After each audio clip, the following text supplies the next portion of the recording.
You ever stop and think about the rules? I mean, really think about them. Not the ones they write on signs or plaster in front of courthouses, but the ones that seep into your bones from the moment you take your first breath. Do this. Don't do that. Stand here. Speak like this.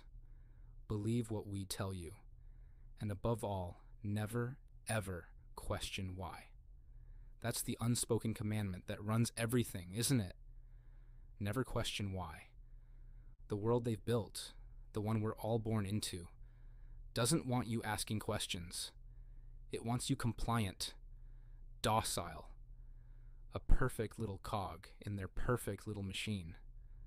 They tell you it's for your own good, that the rules keep you safe, that the fear in your chest, the weight on your shoulders, is just the price of order. And you believe it. Because who wouldn't?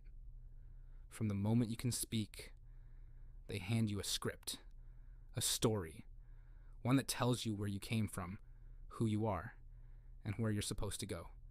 Heaven if you're good, hell if you're bad. A nice, clean line. But here's the thing. It's not a story. It's a leash. Look around you. Everywhere you turn, you see the same patterns. Institutions draped in robes of authority, selling promises they have no intention of keeping. Redemption, salvation, forgiveness, these are the products they peddle, and you're the customer. Pay your tithe, say your prayers, obey their laws, and in return, you get what exactly? A pat on the head and a vague assurance that things will work out in the end? That if you just keep your head down and follow the rules, the pain, the struggle, the endless grind of existence will all make sense someday? But it doesn't, does it? Deep down, you know it doesn't. That's the thing about cages. They're not always made of bars. Sometimes they're made of stories. Stories so old, so deeply rooted that you forget they're just that. Stories. You don't see the walls, but you feel them. Every time you doubt yourself. Every time you feel guilty for wanting something more. Every time you hesitate to break the rules, even when the rules make no damn sense. That's the cage they built for you. And they built it out of religion. Oh, I know what they'd say if they heard this. Heretic. Blasphemer. A lost soul in need of saving. They've got a script for me too. But let me ask you something. If their system, their God, their rules, their perfect holy order was so righteous, so pure, so divine, why does it need fear to sustain itself? Why does it need to threaten you with eternal fire just to keep you in line? A truly free soul doesn't need chains to stay grounded. It doesn't need a shepherd. So why do they insist you do? Here's the truth they don't want you to see. The cage was never built to protect you. It was built to control you, to keep you small, dependent, grateful for the scraps they throw your way. The system doesn't work unless you believe you're powerless without it. That's why they wrap it in holy robes and call it faith.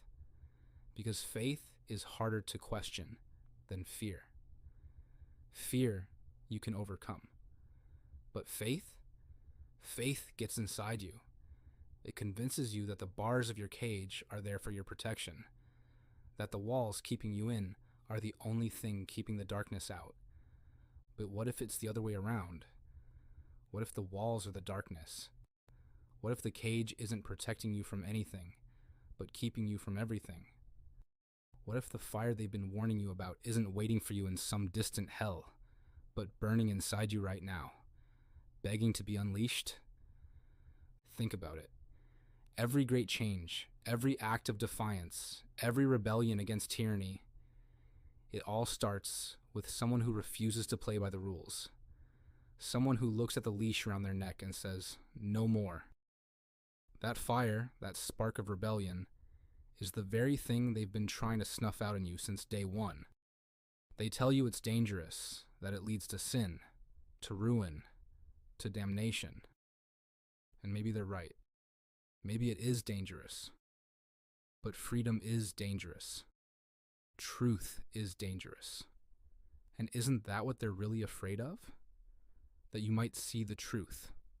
That you might step outside their story and realize you don't need it. That you're more powerful, more divine than they ever wanted you to believe. So here's the question. Do you want to be safe or do you want to be free? Because you can't be both. Not in their world. Safety in their world means obedience. It means trading your fire for their peace. But freedom, real freedom, it means taking the risk. It means stepping into the unknown. It means walking away from the cage and trusting that the fire inside you is enough to light your way. They'll try to stop you. They'll call you every name in the book. They'll tell you that without them, you're lost. But the truth is, without them, you're free. Without their leash, without their cage, or without their stories, you are limitless. A creator, a god in your own right. So, I'll ask you again. Do you want to be safe, or do you want to be free? Because the door to the cage is open. All you have to do is walk through it.